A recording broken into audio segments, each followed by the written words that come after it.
Today we will discuss on enumerated data types. In C programming language, an enumeration type, also called as enum, is a user defined data type that consists of integral constant. To define enums, the enum keyword is used. Enum flag, for example, enum flag constant 1, constant 2 up to constant n, and then semicolon. By default, constant 1 is 0, constant 2 is 1, and so on. You can change default values of enum elements during declaration if necessary. ये जो value रखी हुई है यहाँ पर constant 1 जो variable होगा उसकी बाय डिफ़ॉल्ट वैल्यू क्या सेट होगी 0, constant 2 की बाय डिफ़ॉल्ट वैल्यू क्या होगी सेट 1. ये वैल्यू आप अपने अकॉर्डिंग सेट कर सकते हैं. constant 1 की वैल्यू 2 भी हो सकती है, 3 भी हो सकती है. ठीक है. enum यहाँ पर कीवर्ड है, फ्लैग जो है enum का एक टाइप है. सो all properties of integer are applied on enumeration data type. So size of the enumerator data type is 2 byte. Now how to declare enumerated data type declaration. When you define an enum type, the blueprint for the variable is created. Here how you can create variables of enum types. So we use following syntax. enum boolean false oblique true. enum एक हमारे पास variable है जो user defined है और हमने क्या रखा है उसकी वैल्यू यहाँ पर फॉल्स और ट्रू रखी है. enum boolean check declaring an enum variable. Here a variable check of the type enum boolean is created. एक एग्जांपल के थ्रू इसको समझते हैं. Hash include stdio.h. देखिए enum enumeration डेटा टाइप में डिक्लेयर किया है. कैसा है? ईयर की वैल्यू क्या क्या है, जैसे जनवरी, फरवरी, मार्च, अप्रैल, मई, जून अप टू दिसंबर. जो जनवरी की बाय डिफ़ॉल्ट वैल्यू सेट होगी वो 0 होगी, फरवरी की 1, मार्च की 2, इस तरीके से ये सेट होंगी. Now integer main, integer i एक जनरल वेरिएबल है जो इंटीजर टाइप का है. For i is equal to Jan, i is less than December, and then i plus plus. वही डिफ़ॉल्ट वैल्यू जनवरी की कितनी है 0, तो आई इज इक्वल टू 0. हम क्या प्रिंट करा रहे हैं आई को. आई में इंक्रीमेंट भी होगा, आई की वैल्यू प्रिंट भी होगी. तो आई की वैल्यू क्या है इस समय जनवरी है, तो जनवरी की वैल्यू जो प्रिंट होगी वो 0 होगी. फिर आई की वैल्यू नेक्स्ट आएगी यानी फरवरी आएगा, तो 1, 2, 3 अप टू 11. आइए देखते हैं इस प्रोग्राम का आउटपुट क्या आता है. को मैंने कॉपी किया एंड देन अपने प्रोग्राम पर गया. इस प्रोग्राम पर यहाँ पर मैंने इसको कॉपी कर दिया एंड देन इस प्रोग्राम को सेव करते हैं एंड देन रन करके देखते हैं. Compile and then run. देखिए क्या वैल्यू आई आपको 0, 1, 2, 3 up to 11 values. Now example 2. Suppose that enum day. अब हमने इन्यूमरेशन डेटा टाइप क्या लिखा है यहाँ पर डे को एक वेरिएबल बनाया जो इन्यूमरेशन डेटा टाइप का है और उस डे की वैल्यू क्या सेट कर दी है Sunday, Monday up to Saturday तक. संडे की बाय डिफ़ॉल्ट वैल्यू कितनी है 0, मंडे की 1, इस तरीके से वैल्यू सेट है. Integer main enum day d एक वेरिएबल जो था enum इन्यूमरेशन डेटा टाइप जो था उसका एक वेरिएबल डे बनाया था और डे में एक हमने वेरिएबल बनाया है डी और डी की वैल्यू क्या दे दी है थर्सडे. डी की वैल्यू क्या सेट कर दी गई है थर्सडे. एंड देन थर्सडे को जब हम यहाँ पर डी की वैल्यू को प्रिंट कराएंगे तो क्या वैल्यू निकल के आएगी उसकी 0, 1, 2, 3, 4. तो वैल्यू क्या रिटर्न होके आएगी 4. इस तरीके से इसका आउटपुट आएगा. The day number stored in d is 4. Now example 3 देखते हैं. Hash include stdio.h enum day Sunday is equal to 1. जो बाय डिफ़ॉल्ट वैल्यू पहले यहाँ सेट हो रही थी 0, अब क्या सेट कर दी मैंने 1. मंडे की कोई वैल्यू मैंने सेट नहीं की तो ये वैल्यू ऐसे सेट हो जाएगी कि संडे की 1 है तो मंडे की 2 हो जाएगी. एंड देन ट्यूसडे की वैल्यू 5 सेट करी है तो 5 के बाद वेडनेसडे की वैल्यू 6 होगी. थर्सडे की वैल्यू 10 सेट हुई तो फ्राइडे की वैल्यू 11 सेट होगी एंड सैटरडे की वैल्यू 12 सेट होगी. Now integer main print f %d ये सबको मैंने यहाँ पे प्रिंट कराया Sunday, Monday up to Saturday तक. तो देखिए किस तरीके से आउटपुट आएगा.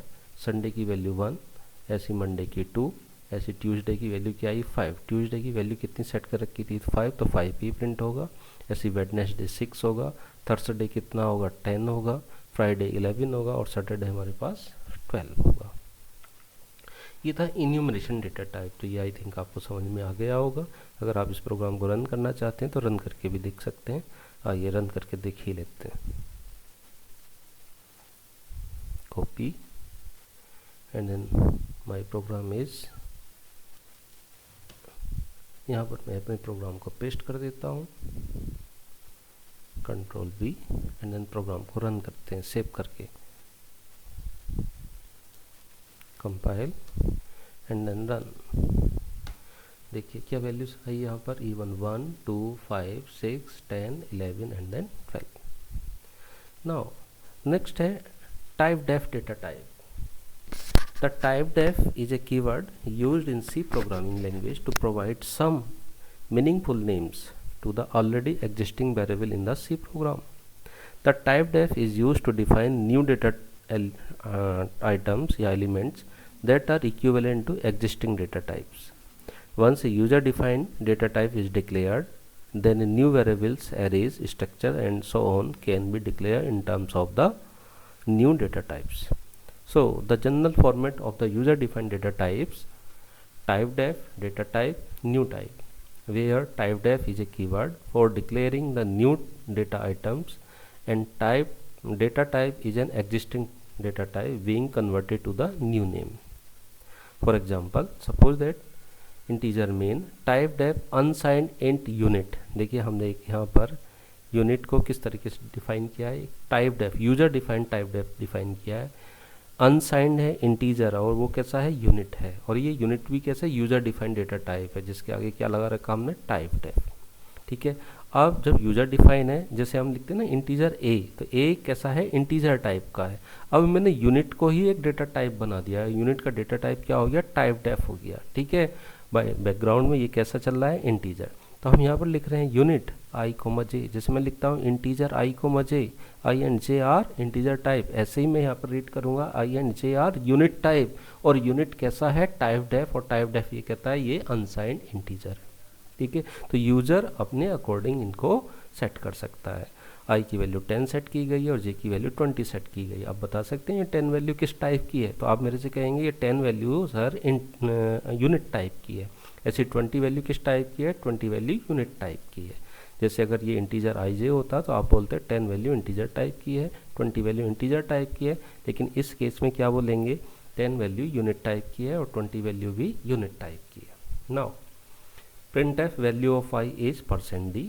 %d क्यों लिखा, देखिए ये तो यूनिट टाइप है, लेकिन ये यूनिट बैकग्राउंड में क्या है, अनसाइंड इंटीजर, और अनसाइंड इंटीजर के लिए हम क्या लिखते हैं, %d। एंड देन आई को प्रिंट करा दिया, ऐसी जे को प्रिंट करा दिया। तो देखिए क्या आउटपुट आएगा, आई इज इक्वल टू 10 और जे इज इक्वल टू 20। तो आइए इस प्रोग्राम को भी रन करके देख लेते हैं।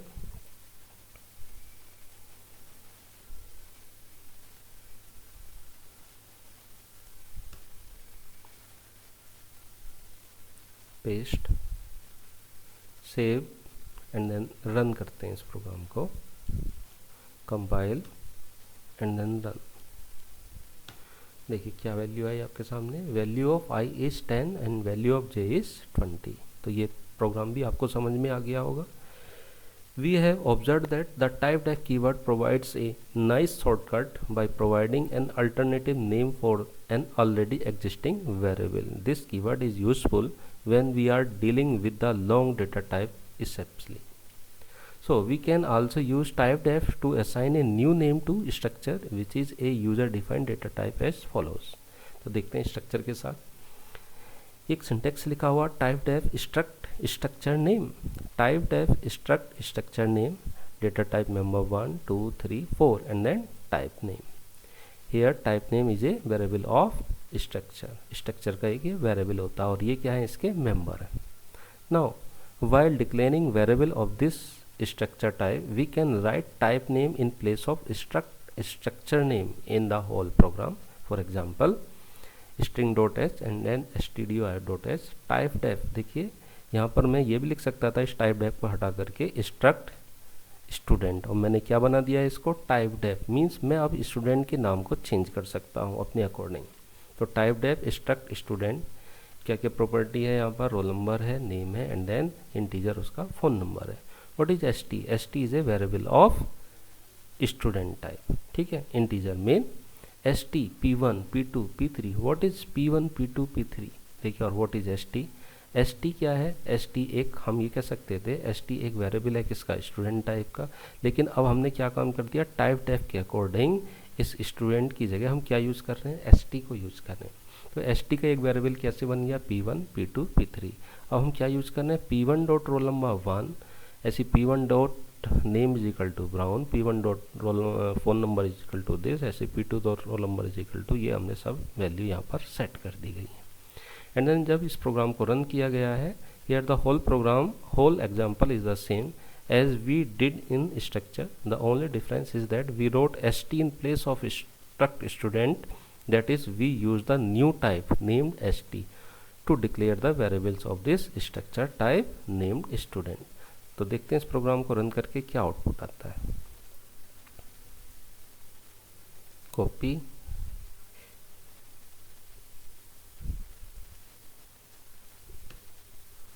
मैंने यहाँ पे प्रोग्राम को पेस्ट किया, प्रोग्राम को सेव किया, सेव करने के बाद इसको क्लोज किया एंड देन इसको रन करते हैं, कंपाइल एंड देन रन। देखिए output, first name, first student roll number 1, name this, phone number this, second student this this this, ये इसका आउटपुट है, ठीक है। तो आप ये टाइप डेफ भी समझ गए होंगे और इनम भी समझ गए होंगे, both are very very important for end semester exam.